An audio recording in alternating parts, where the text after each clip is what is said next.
असह्य होतंय तुला सगळं. इतका भार घेऊन फार ओझं वाटतंय ना तुला. तुझं हे सगळं ओझं आज रिकामं होणार आहे बघ. आता मी सांगतोय ना ते कान उघडे ठेवून लक्षपूर्वक आणि शांतपणे ऐक.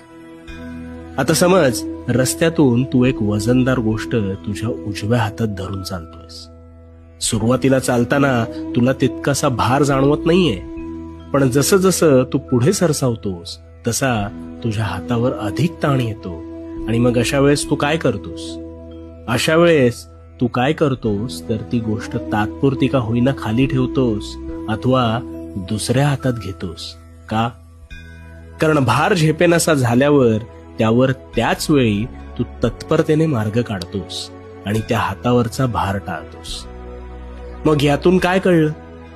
ज्यावेळी भार होतो असं वाटतं त्यावेळी त्याच वेळेस